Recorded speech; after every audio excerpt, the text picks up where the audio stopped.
Morning.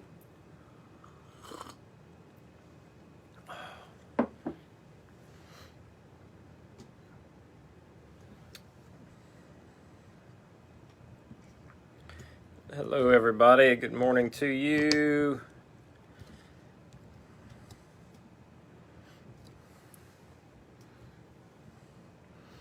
I need a media person or something. I can never get this thing right.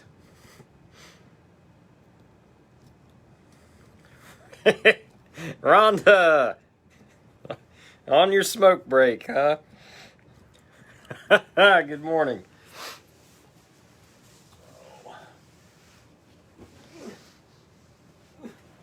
I'll be back.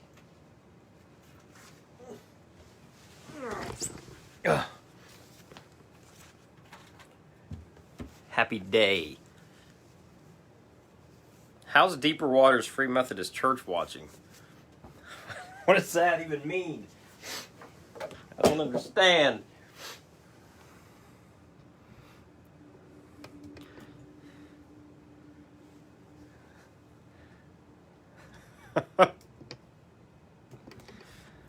Oh, well, good morning, guys.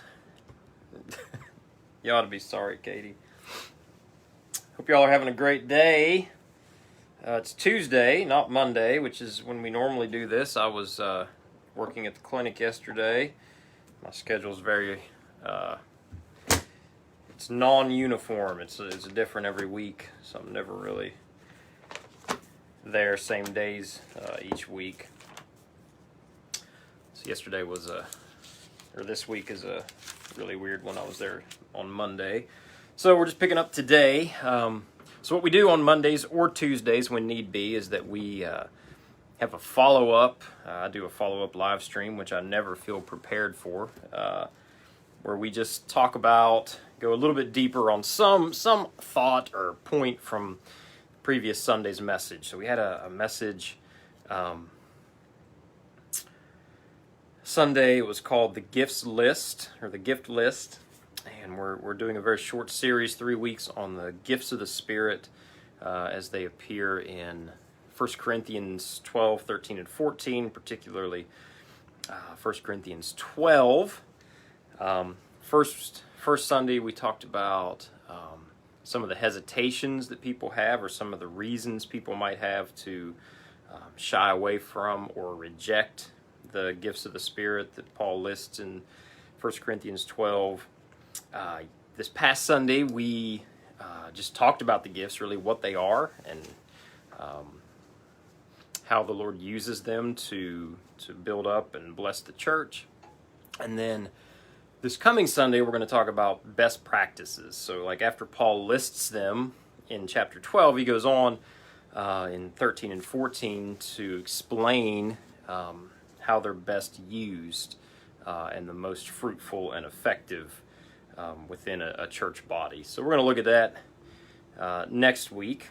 I think that'll be kind of cool.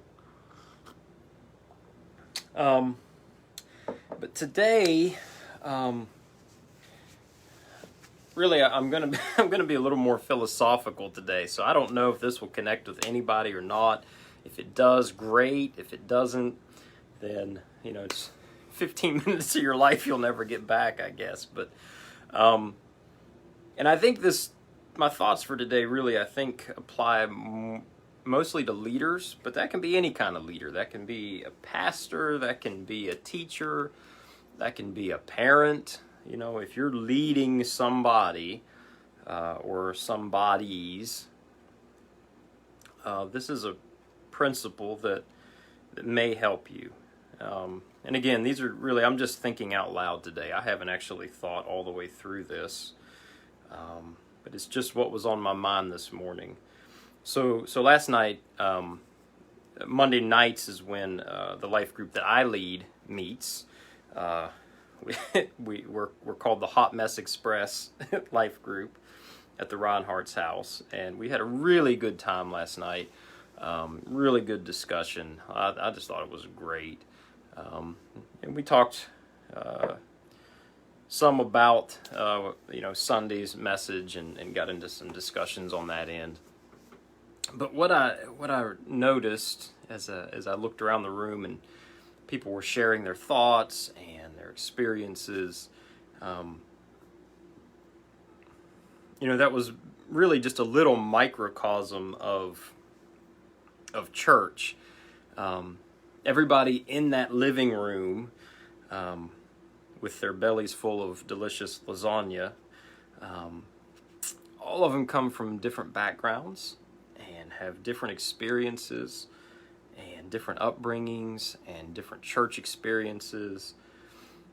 And that's a reality in any church, in any group of people that you have. When we look at the Word, when we look at Scripture and we study it, whether we realize it or not, all of us see it through a lens. And there are multiple layers to that lens. Things that we have heard growing up, things that we have experienced affect that lens. Our personalities affect that lens. How we learn and process information affects that lens. Relationships that we have or have had affect that lens. The truth is what it is, but we all filter it as we're reading it or receiving it, hearing it. We all filter it through the lens of our life, our background, our mind, our experiences, all that stuff. That's with everybody. And that was so evident just sitting in life group as we were discussing and sharing our points of view and our experiences and things.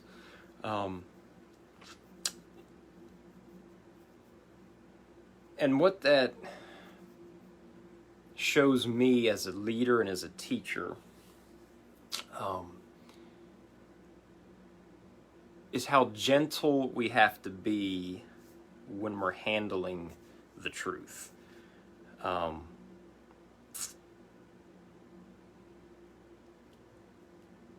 Sometimes there's a temptation, especially in the West, in our culture, to just have a bullet point list for everything, right? This is what you believe, this is how you live it out, and this is what you better do.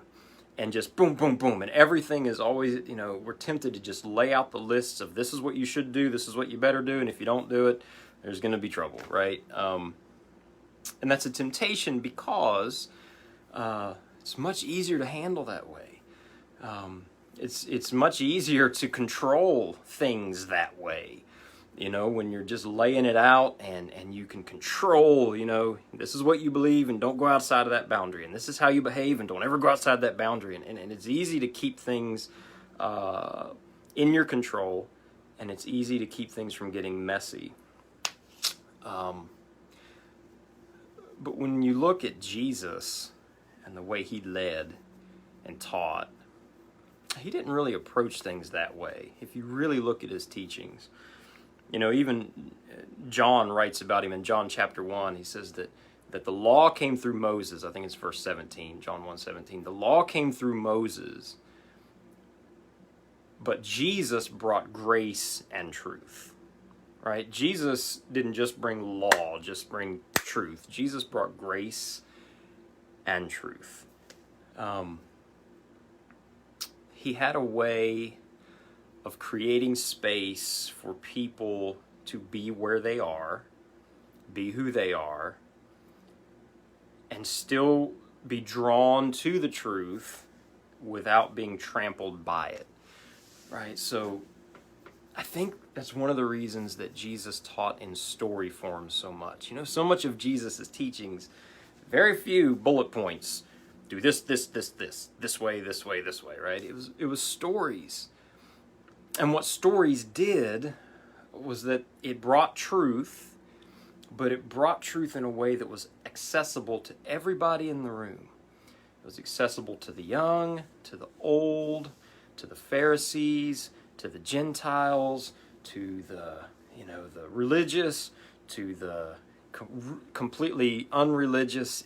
He had a way of teaching truth that drew people in, and it gave them a chance to think about it and to chew on it and to put themselves in the story. And he presented truth in ways that would just linger And he didn't always give the explanation for the story. He'd come in and he would tell a story, and then he'd just go off and let it linger and let people think about it and let people chew on it and let people discover the truth in that story. It was a way of drawing people in. Jesus had a way of drawing people with the truth instead of beating them with the truth. He asked a lot of questions. Even when he was teaching, he would ask questions. It was a way of drawing people's heart in, right? Of not just saying, this is what you do, but he would ask questions. Why do you do this? What do you think about this, right? It was a way of drawing people's heart and minds into the truth. Grace and truth. And so as a leader, when we're teaching something like, let's say, the gifts of the Spirit, that there are so many different views on it, and people, have had so many different extreme viewpoints thrust upon them, or may have extreme viewpoints. When you're in the room and you're teaching on something like that, or it could be anything, but something like that, and you understand that maybe over on this corner there's somebody who absolutely in no way believes that the gifts of the Spirit are for today and that they're bad and they're wrong and they're evil, and so much of their layers of their filter have led to that, right? And then you've got somebody on this side of the room that they're on the other end, like, the gifts of the Spirit are the end all. That's what we should be talking about all the time. And if you don't speak in tongues, you're not filled with the Spirit, and they're the other extreme end of things. And in the same room, you've got those people. And then you've got all the people in between. And so here you come as a leader, as a teacher, youth leader, children's leader, parent, whatever. You come as a leader and you bring the truth, knowing you have all these different people with all these different stages in their walk with Jesus, and all these different stages in their lives, different levels of maturity, different levels of understanding. And here you come, bringing truth, right? You have this responsibility. As teachers and leaders, we have to create space for everybody in the room. To bring the truth, but to bring it in such a way that it is accessible to everybody in the room. I don't know if that makes sense. That's why I said today's more philosophical. But if that's landing, if you get what I'm saying, then you get what I'm saying. Where you bring the truth, but you allow it you bring it in such a way that it allows people to think about it and not be condemned for not understanding it right away, right? You bring it in such a way that allows people to gently put their feet in the water and test it. I've had people over my life and ministry who have wanted me to be more heavy-handed. You got to bring it, man. You got to say, this is it, and do this, and this is how it is, and, just lay it out there and just, get on people and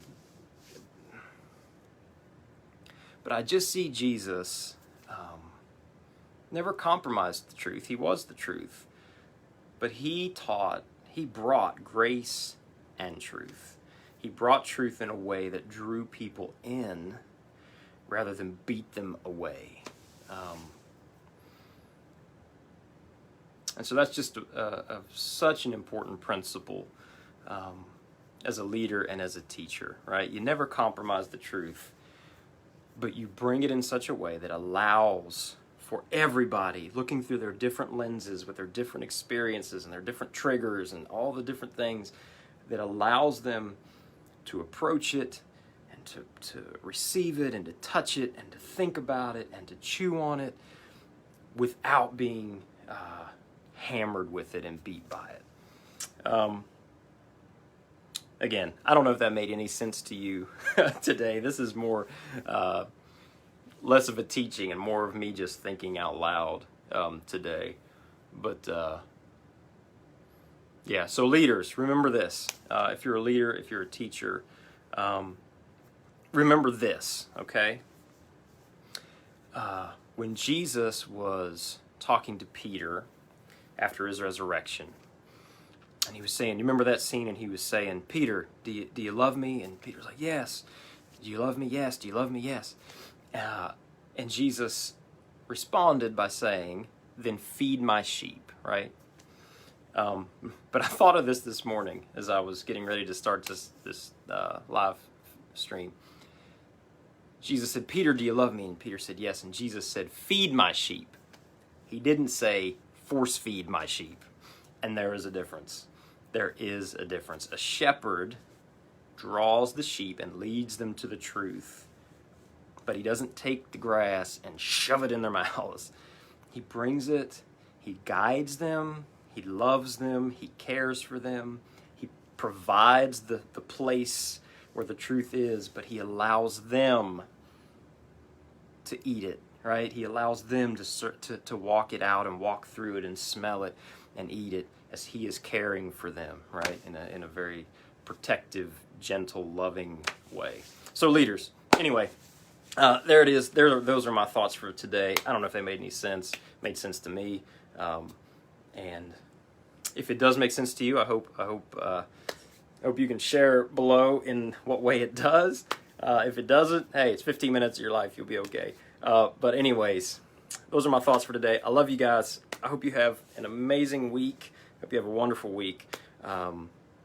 Great time at your life groups this week. I hope your life group is as awesome as ours was yesterday evening. And we'll see you Sunday.